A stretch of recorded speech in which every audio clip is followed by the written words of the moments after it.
Hey, it's BrickTsar, and today we're going to look at another vintage LEGO train set.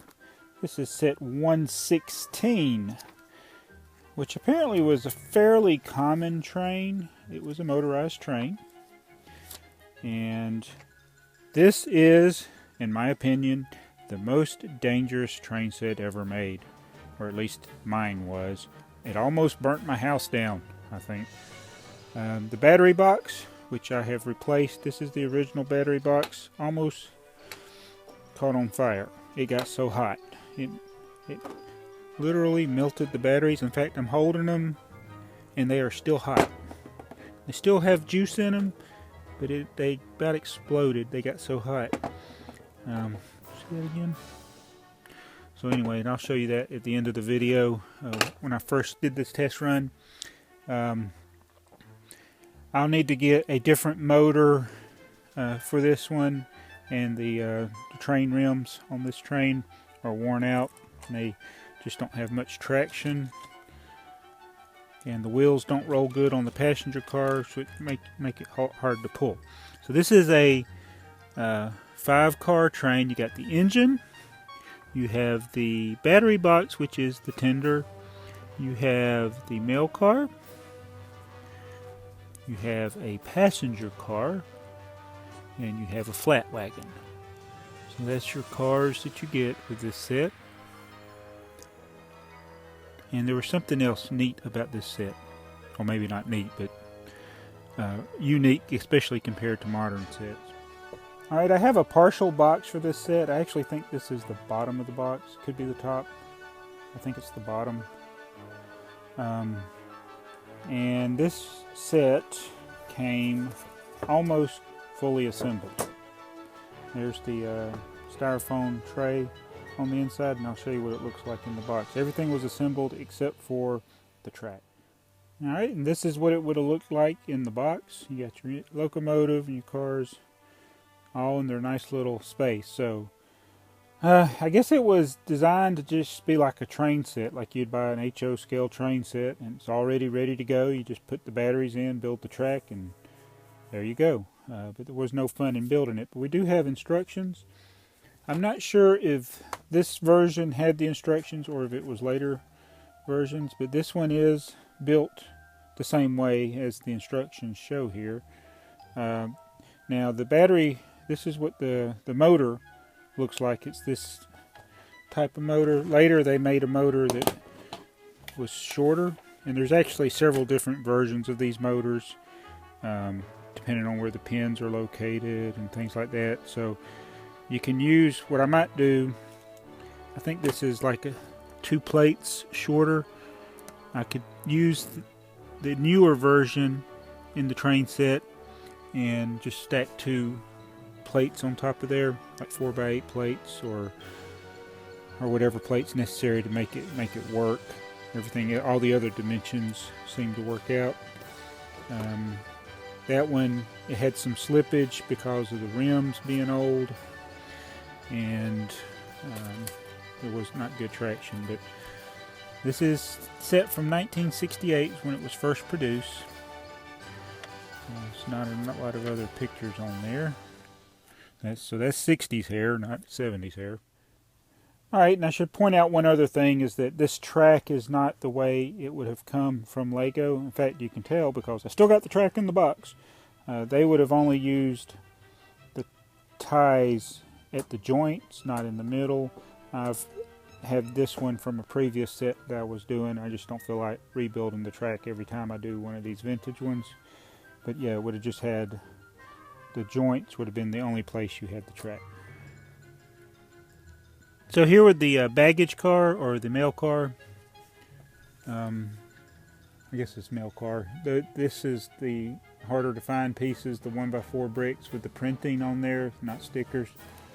Every other piece in this is not rare, although, you know, obviously all the grays are not made anymore in that color. The doors might be hard to find. The wheels, they're very common. They made so many of those in that time period. What I may need to do to get this thing working better is to find some of the wheels that roll better. And that would help a lot, because this thing does have a lot of friction. with it. The passenger car, again, just it can be easily made. No rare pieces. It does have the 1x2 trans-clear bricks with no center support or tube, I should say. And then, of course, the flat car. They just made so many of these flat wagons that were just basically a plate with a few bricks on them. So, I mean, nothing rare there. I guess the rarest parts, other than the printed piece, would be the couplers. It's got the old pin-type couplers instead of the magnets, because, again, this set started in 1968. And there are different versions of the battery box and the motor, as I mentioned earlier about the motor, but sometimes it's hard to know if you're getting the actual correct battery box. And sometimes the inventories may not be correct. So there you have it, the Super Deluxe Train. The Super Deluxe Motorized Train set from 1968, set 116. A set that's so hot it'll burn your house down if you're not careful, but no. I think I'm going to keep this one just for display purposes, keep it assembled, and I have another one that I haven't built yet that doesn't come with the box that I may see if I can get it working if I want to have it on a vintage part of my layout. But anyway, just thought I'd show you another piece of LEGO history. Thanks for watching this review. Tell me what you think. This is BrickTsar.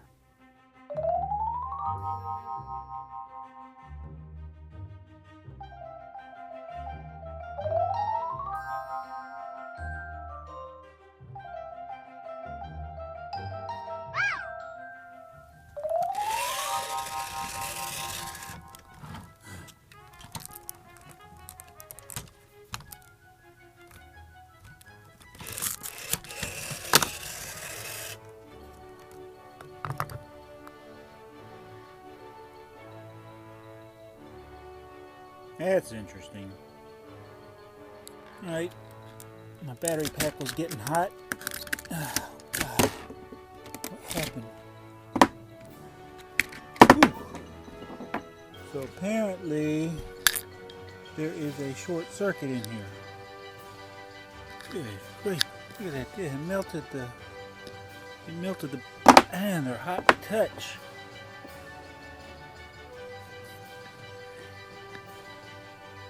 Apparently even the battery packs aren't safe. Alright, I'm going to try this again. This thing just falls apart. I don't know if this train's going to work. The first battery pack overheated and my batteries were melting. See how this one does. I need to reverse the polarity on this. Oh, this one don't even work. Great.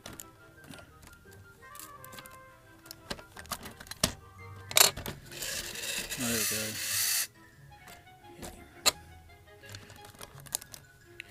This train is so old the wheels won't hardly stay on. Okay. Here it fell off again. Come on.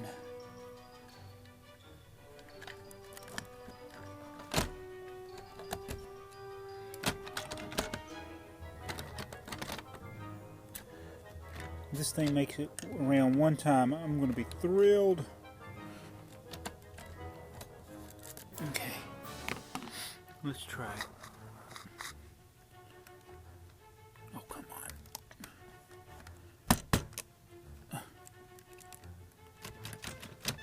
It worked a minute ago.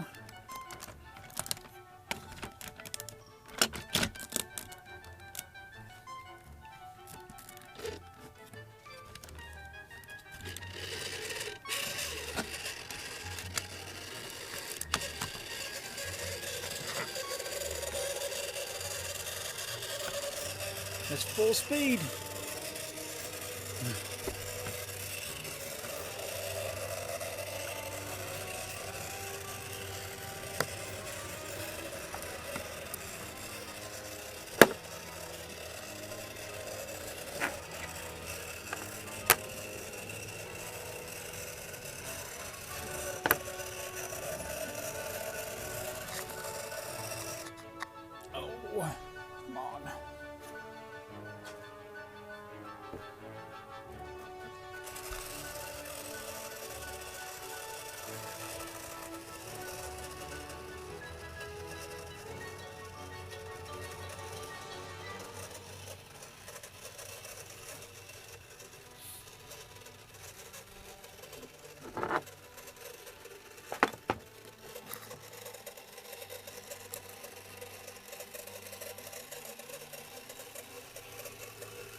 Come on, you can do it.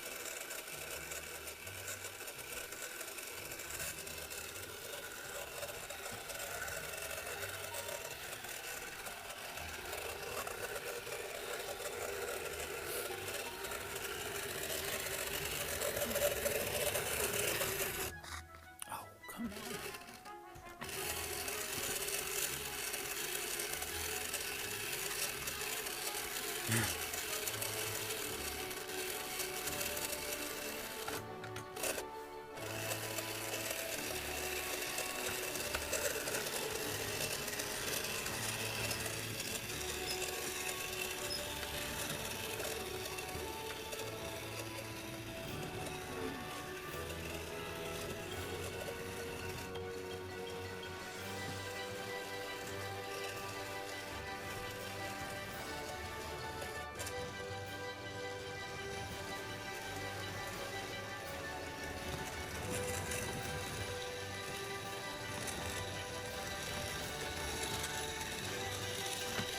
I guess technically it should look like this.